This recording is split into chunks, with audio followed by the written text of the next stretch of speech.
Hi, I'm Shannon Schreckengost with Charter School Capital, and I'm here today with Evelyn Edney from the Early College High School in Delaware. We're going to be chatting a bit about college readiness. So, Evelyn, tell me a little bit about what Early College High School is doing to measure college readiness. Gotcha. So we are a very small charter school, and we are affiliated with Delaware State University.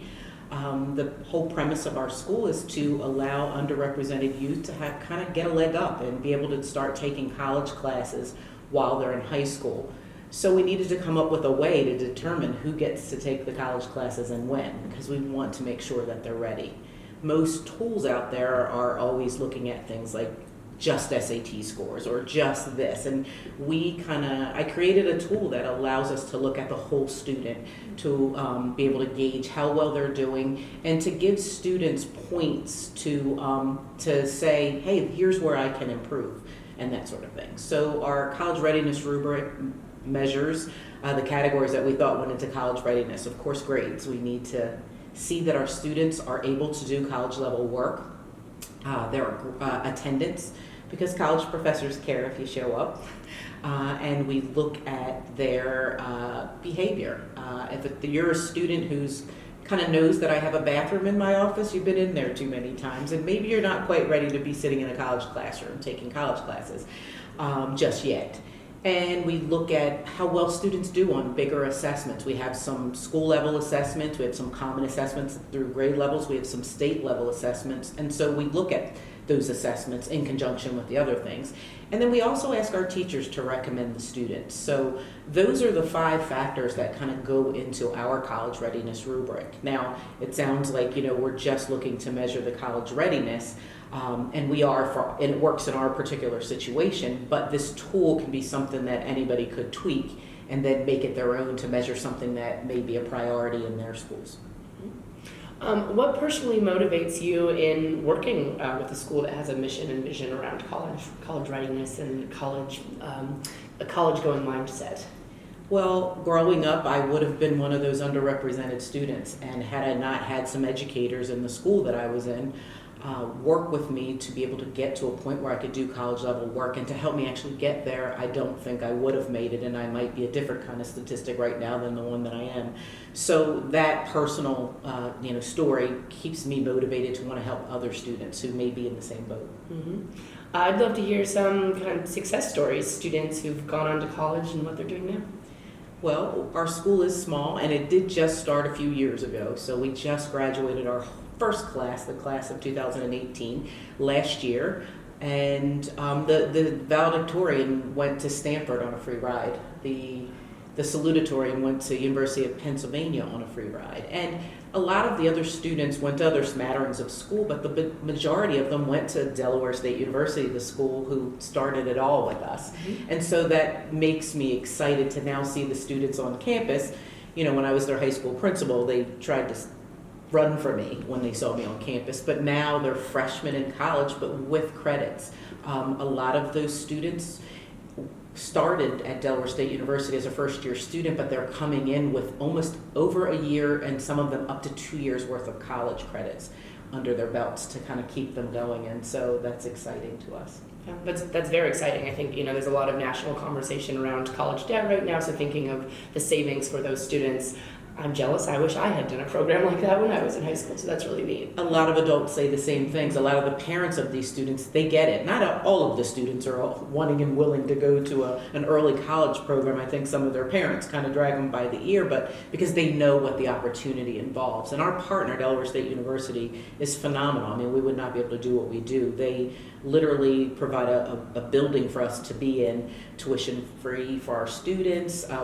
This high school pays for the students' books, and so this whole trek for our students, it's free, and so it really helps them get that leg up, and most of them are going to graduate from college and literally a year, almost 2 years earlier than their peers in other schools. I know there's a significant amount of work that goes into building a charter school. What did that feel like for you when you saw that first round of graduates walk across that stage? That was an exciting moment for me. I was very excited, and our legislators are very, very supportive. Our Congressman Congresswoman Lisa Blunt Rochester was our keynote speaker that evening, and Senator Thomas Carper, he came up through a monsoon in Washington, and they were in session just to attend our graduation. And so that made us kind of excited that we had people who were supporting us. And it is hard. You must have that kind of support in going through. And again, and I mentioned Delaware State University as being a partner. They're not only a partner in things like the tuition or the building they provide us, but their professors will create opportunities for our students to kind of experience going into their labs and working alongside of real college students to be able to show students another side of things that they would want to kind of pursue. What do you think other charters who might want to start doing dual college programming want to implement that? What advice do you have for them? To sit down and look at what factors they believe go into college readiness and figure out a way to put that onus on the students and give them a tool that helps them measure where they are and set goals on where they want to be so that they can do well in a program like ours. All right, Evelyn, how do you ensure that you're meeting the needs of all students to ensure that they're college ready?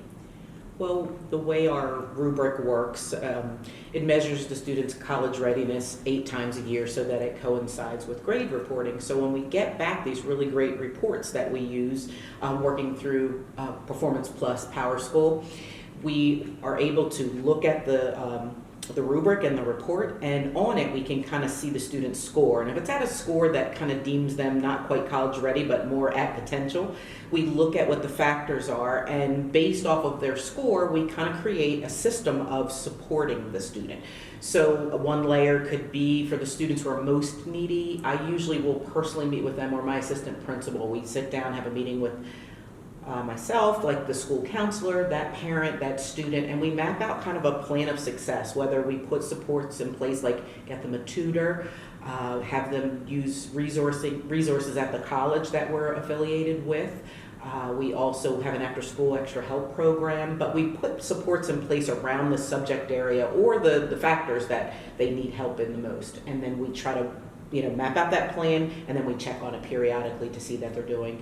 A student's score may yield that they meet with their advisor. Each student has an advisor, and that advisor-advisee relationship is really important in our school, and so they sit with them and meet with them and do kind of the same thing that we're doing, but it's kind of done with their advisor. So we use that to kind of put those supports in place so that those students can reach that and be able to do the college courses.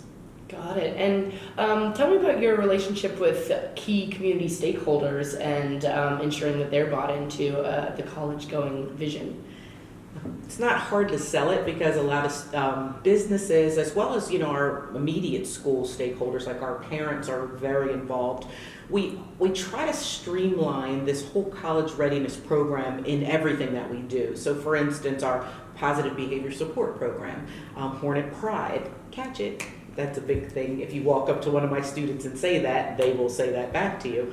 But we take that and we look for a way, those students who are deemed college ready, we want to make sure, even though we have a plan to put in place for those students who don't quite make it each time that we're doing, for the students who do, we want to celebrate it. So we try to do some celebrations every single month to celebrate the students who are there.